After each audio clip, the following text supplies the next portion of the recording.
السلام علیکم۔ کہتے ہیں کہ عرب کے ایک بادشاہ کو کسی نے ملک حنین کی ایک کنیز پیش کی۔ کنیز بہت ہی خوبصورت تھی۔ بادشاہ اس وقت مستی کی حالت میں تھا۔ بادشاہ نے اس کے ساتھ دنیا داری کرنا چاہی مگر وہ نہ مانی۔ بادشاہ کو اس پر بڑا غصہ آیا اور اسے اپنے ایک حبشی سپاہی کو بخش دیا جو بڑی بھیانک شکل کا انسان تھا۔ اس کا اوپر کا ہونٹ اس کی ناک کی نوک کے اوپر سے گزر گیا تھا اور نچلا ہونٹ تھوڑی کے نیچے لٹک رہا تھا۔ اس کی بغلوں سے گندھک کی سی بو آتی تھی۔ بادشاہ اس وقت نشے میں چور تھا جس وقت اس نے حنین کی کنیز حبشی کو بخشی۔ صبح کو نشہ اترا تو اسے پھر حسین کنیز کا خیال آیا۔ حکم دیا کہ دونوں کو دربار میں حاضر کرو۔ چنانچہ حبشی اور کنیز کو حاضر کیا گیا۔ بادشاہ کے استفسار پر معلوم ہوا کہ رات حبشی نے کنیز کے انکار کے باوجود اس سے اس کی مرضی کے خلاف دنیا داری کی ہے۔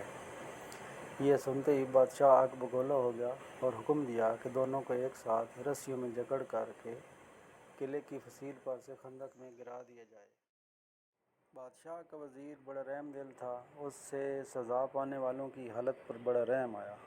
ان کی شفاعت کے واسطے اس نے اپنی پیشانی زمین پر رکھتے ہوئے عرض کی کہ جہاں بنا کا اقبال بلند ہو اور سلطنت ہمیشہ قائم و دائم رہے، اس میں حبشی غلام کا کوئی قصور نہیں۔ بادشاہ سلامت نے انعام کے طور پر جو کچھ عنایت کیا اس نے اپنے لیے باعث فخر اور امتیاز سمجھتے ہوئے شکرانے کے ساتھ لے لیا۔ بادشاہ نے کہا، تم درست کہتے ہو دانا وزیر، لیکن دور نہ تھا کہ جو حبشی ایک رات اس سے نزدیکی نہ کرتا۔ وزیر نے کہا، حضور نے بجا فرمایا، لیکن حضور نے سنا ہی ہوگا کہ بزرگ کہہ گئے ہیں، بھوکے اور پیاسے کو اس سے کوئی غرض نہیں ہوتی کہ اسے چاندی کے برتنوں میں کھانا پیش کیا گیا ہے یا مٹی کے، وہ تو بس کھانا دیکھتے ہی اس پر ٹوٹ پڑتا ہے۔ بادشاہ منصف مزاج تھا۔ اسے دانا وزیر کی بات بڑی پسند آئی۔ ارشاد ہوا، جاؤ تمہاری خاطر ہم نے حبشی کو بخشا، لیکن کنیز کا کیا کیا جائے؟ وزیر نے پھر عرض کی، خانہ زاد کی یہ رائے ہے کہ اس کو اسی حبشی کو دے دیا جائے، کھانا جس کا جھوٹا ہے وہی کھائے۔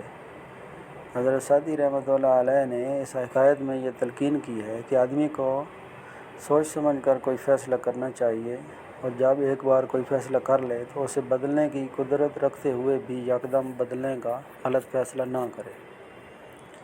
ناظرین، میرے چینل سٹوری فائبر پر آنے کا بہت شکریہ۔ پلیز لائک اور سبسکرائب کر دیں۔ اللہ آپ کو جزائے خیر عطا فرمائے۔ آمین۔